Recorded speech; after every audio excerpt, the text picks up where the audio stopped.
នុទានឆានវិរៈគុលបានចូលទៅកាន់តំបន់អានសេះស្រុកជាំខ្សានខេត្តព្រះវិហារដោយគ្មានការអនុញ្ញាតពីកម្ពុជាដែលជាម្ចាស់ទឹកដីនិងបានលើកទឹកចិត្តកងទ័ពថៃដែលកំពុងឈរជើងនៅទីនោះដោយខុសច្បាប់កម្ពុជាថាដំណើរទស្សនកិច្ចនេះជាការប៉ុនប៉ងដោយចេតនាដើម្បីអះអាងការទាមទារខុសច្បាប់លើដែនដីខ្មែរយោងតាមកាសែតថៃ Bangkok Business News លោកអនុទាននិងមន្ត្រីជាន់ខ្ពស់មួយចំនួនបានធ្វើដំណើរតាមឧទ្ធម្ភាគចក្រទៅកាន់តំបន់អានសេះនៅថ្ងៃទី23ខែសីហាឆ្នាំ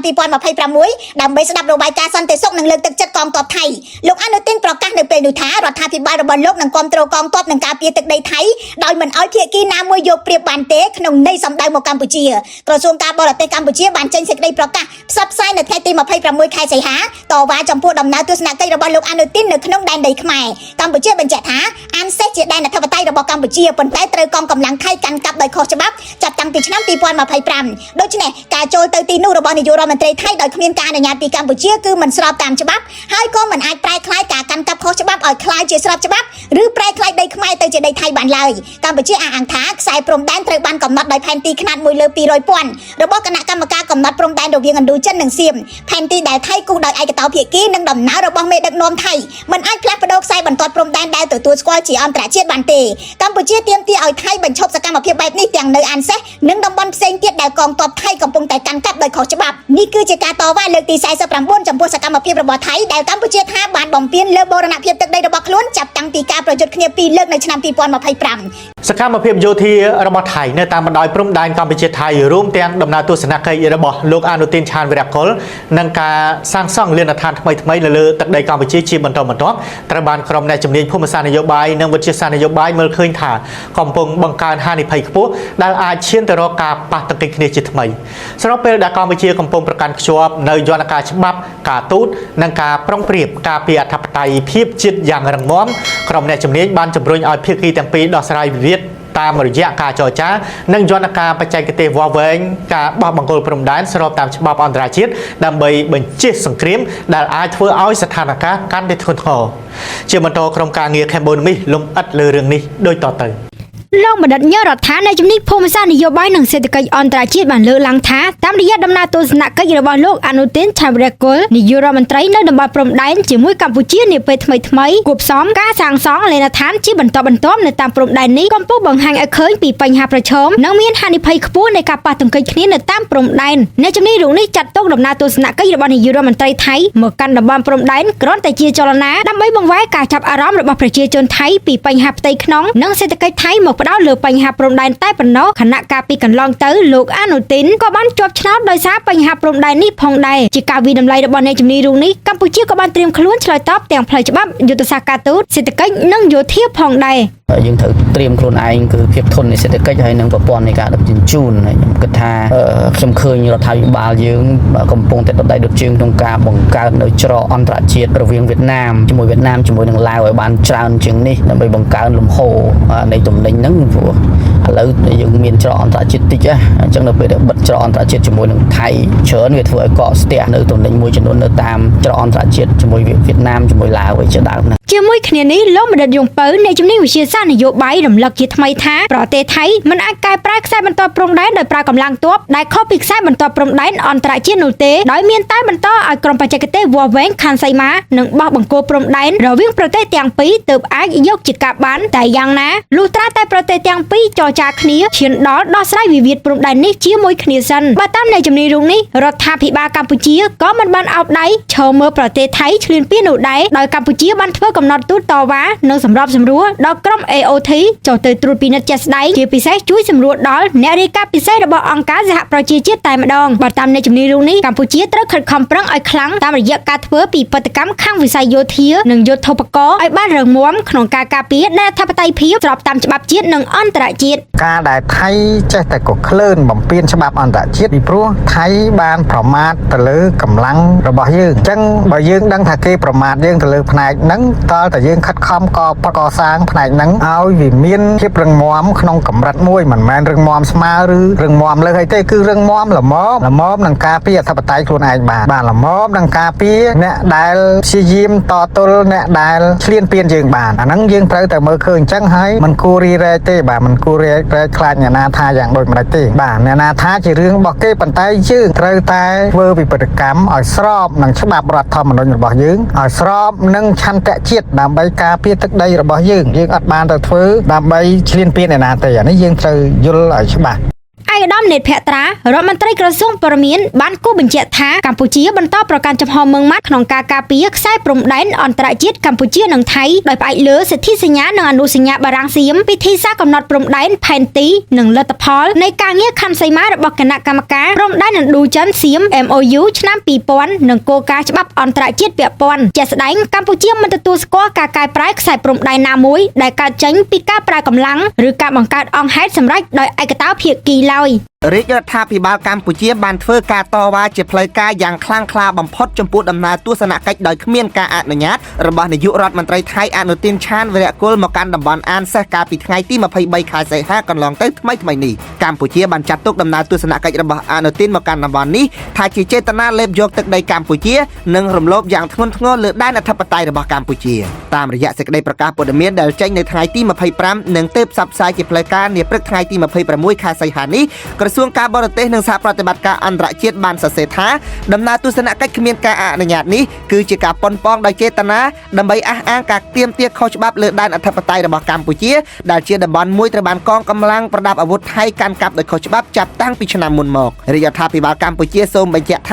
គ្មានសិទ្ធិស្របច្បាប់ណាមួយអាចកើតចេញពីទង្វើខុសច្បាប់នេះបានឡើយដូច្នេះការកាន់កាប់ដោយខុសច្បាប់លើដែនអធិបតេយ្យរបស់កម្ពុជាមិនអាចធ្វើឲ្យមានភាពស្របច្បាប់តាមរយៈការធ្វើទស្សនកិច្ចរបស់នាយករដ្ឋមន្ត្រីថៃនេះបានឡើយក្រសួងការបរទេសនិងសហប្រតិបត្តិការអន្តរជាតិនៃកម្ពុជាចាត់ទុកដំណើរទស្សនកិច្ចនេះគឺស្មើនឹងការរំលោភបំពានយ៉ាងធ្ងន់ធ្ងរលើដែនដីអធិបតេយ្យរបស់កម្ពុជា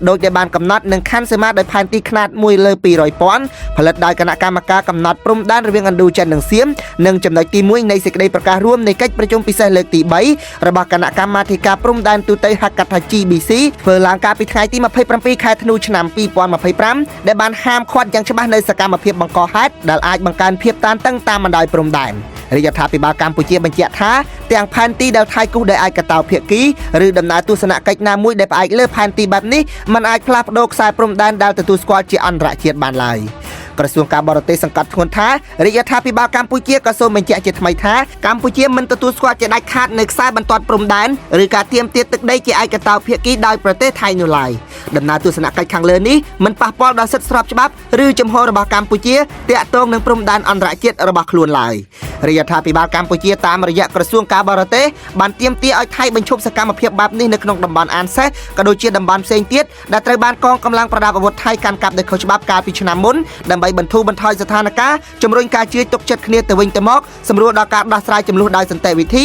សម្ដៅស្ដារសន្តិភាពស្ថិរភាពនិងទំនាក់ទំនងភាពជាអ្នកជិតខាងល្អនៅតាមបណ្ដោយព្រំដែនកម្ពុជាថៃក្រសួងការបរទេសអះអាងថាកម្ពុជានៅតែបដិញ្ញាចិត្តក្នុងការដោះស្រាយរាល់ចំនួនព្រំដែនជាមួយថៃក៏ដូចជាជាមួយប្រទេសជិតខាងទាំងអស់ដោយសន្តិវិធីស្របតាមច្បាប់អន្តរជាតិនិងកិច្ចព្រមព្រៀងទ្វេភាគីដែលមានស្រាប់ព្រមទាំងប្រកាន់ខ្ជាប់នូវគោលជំហរជាគោលការណ៍របស់ខ្លួនថាខ្សែព្រំដែនមិនត្រូវផ្លាស់ប្ដូរដោយកងកម្លាំងនោះឡើយគួរគូសបញ្ជាក់ថាតំបន់អានសេះស្ថិតនៅក្នុងឃុំជាំខ្សានស្រុកជាំខ្សានខេត្តព្រះវិហារទីតាំងនេះមុនពេលផ្ទុះសង្គ្រាមមានពលរដ្ឋខ្មែរជាច្រើនគ្រួសាររស់នៅនិងប្រកបរបរលក់ដូរនៅក្នុងទីផ្សារនោះនិងមានកាស៊ីណូនិងមានច្រករបៀងមួយដែលមានឈ្មោះថាច្រកអានសេះតំបន់អានសេះស្ថិតនៅក្នុងទឹកដីកម្ពុជាដោយផ្អែកលើឯកសារប្រវត្តិសាស្ត្រនិងផែនទីដែលមានតម្លៃផ្នែកច្បាប់រួមមានផែនទីមាត្រដ្ឋាន1លើ 200,000 និងកំណត់ហេតុបោះបង្គោលព្រំដែនរបស់គណៈកម្មការកំណត់ព្រំដែនឥណ្ឌូចិនសៀមឆ្នាំ 1908 និងឆ្នាំ 1919 ក្នុងសង្គ្រាមឈ្លានពានជុំទី1កាលពីខែកក្កដាឆ្នាំមុនកងទ័ពថៃឈ្លានពានបានព្យាយាមវាយសម្រុកដើម្បីកាន់កាប់តំបន់អានសេះប៉ុន្តែមិនដូចបំណងឡើយសំណល់សង្គ្រាមបានបន្សល់ទុកនូវការបំផ្លិចបំផ្លាញអាស្រមនិងរូបសំណាកតាអ៊ំនិងហេដ្ឋារចនាសម្ព័ន្ធមួយចំនួនទៀតកាលពីថ្ងៃទី30ខែកក្កដាឆ្នាំ 2025 ក្រុមអនុព័ន្ធយោធាបរទេសប្រចាំនៅកម្ពុជាបានចុះបំពេញទស្សនកិច្ចនៅតំបន់អានសេះដើម្បីតាមដានការអនុវត្តបទឈប់បាញ់និងពិនិត្យផលប៉ះពាល់នៃសង្គ្រាម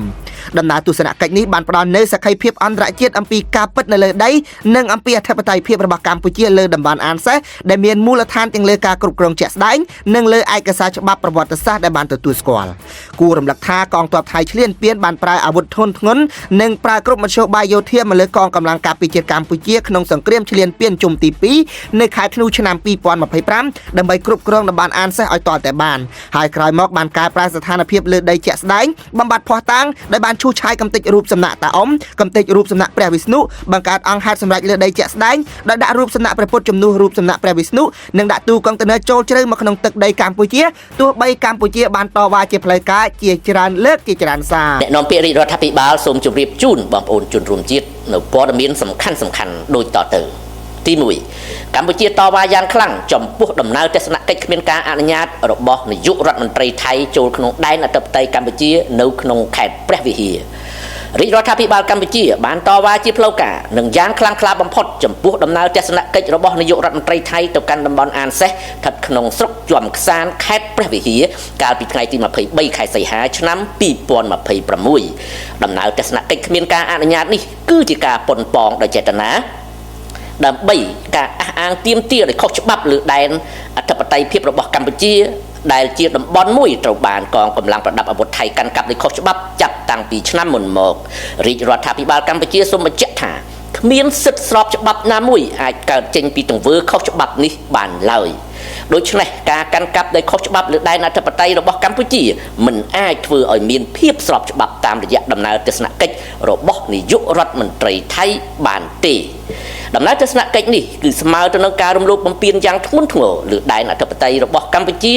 ដោយដែលបានកំណត់នឹងខណ្ឌសីមាដោយផែនទីខ្នាត1លើ200,000ដែលផលិតដោយគណៈកម្មការកំណត់ព្រំដែនរវាងឥណ្ឌូចិននិងសៀមនិងចំណុចទី1នៃសេចក្តីប្រកាសរួមនៃកិច្ចប្រជុំពិសេសលើកទី3របស់គណៈកម្មាធិការព្រំដែនទូទៅ GBC កាលពីថ្ងៃទី27ខែធ្នូឆ្នាំ2025ដែលបានហាមឃាត់យ៉ាងច្បាស់នៅសកម្មភាពបង្កហេតុដែលអាចបង្កើតឲ្យមានភាពតានតឹងតាមបណ្ដោយព្រំដែនរាជរដ្ឋាភិបាលកម្ពុជាសូមបញ្ជាក់ជូនថាទាំងផែនទីដែលគូសដោយឯកតោភាគីឬដំណើរទស្សនកិច្ចណាមួយដែលផ្អែកលើផែនទីបែបនេះមិនអាចផ្លាស់ប្ដូរខ្សែព្រំដែនដែលទទួលស្គាល់ជាអន្តរជាតិបានឡើយរាជរដ្ឋាភិបាលកម្ពុជាក៏សូមបញ្ជាក់ជាថ្មីថាកម្ពុជាមិនទទួលស្គាល់ជាដាច់ខាតនៅខ្សែបន្ទាត់ព្រំដែនឬក៏ការទាមទារទឹកដីជាឯកតោភាគីដោយប្រទេសថៃនោះឡើយដំណើរទស្សនកិច្ចខាងលើនេះមិនប៉ះពាល់ដល់សិទ្ធិស្របច្បាប់ឬក៏ជំហររបស់កម្ពុជាទាក់ទងទៅនឹងព្រំដែនអន្តរជាតិរបស់ខ្លួនឡើយរាជរដ្ឋាភិបាលកម្ពុជាទាមទារឲ្យថៃបញ្ឈប់សកម្មភាពបែបនេះនៅក្នុងតំបន់ដែលបានរៀបរាប់ខាងលើក៏ដូចជាតំបន់ផ្សេងទៀតដែលត្រូវបានកងកម្លាំងប្រដាប់អាវុធថៃកាន់កាប់ដោយខុសច្បាប់តាំងពីឆ្នាំមុនដើម្បីបន្ធូរបន្ថយស្ថានភាពនិងជំរុញការជឿទុកចិត្តគ្នាទៅវិញទៅមកសម្រួលដល់ការដោះស្រាយចំនួនដោយសន្តិវិធីសម្ដៅស្ដារសន្តិភាពស្ថិរភាពនិងទំនាក់ទំនងជាអ្នកជិតខាងល្អនៅតាមបណ្ដោយព្រំដែនកម្ពុជាថៃកម្ពុជានៅតែបន្តបដិញ្ញាចិត្តក្នុងការដោះស្រាយរាល់ចំនួនព្រំដែនជាមួយថៃក៏ដូចជាជាមួយនឹងប្រទេសជិតខាងទាំងអស់ដោយសន្តិវិធីស្របតាមច្បាប់អន្តរជាតិនិងកិច្ចព្រមព្រៀងទ្វេភាគីដែលមានស្រាប់ព្រមទាំងប្រកាន់ខ្ជាប់នូវជំហរជាគោលការណ៍របស់ខ្លួនថាខ្សែព្រំដែនមិនត្រូវបានផ្លាស់ប្ដូរដោយការប្រើកម្លាំងឡើយ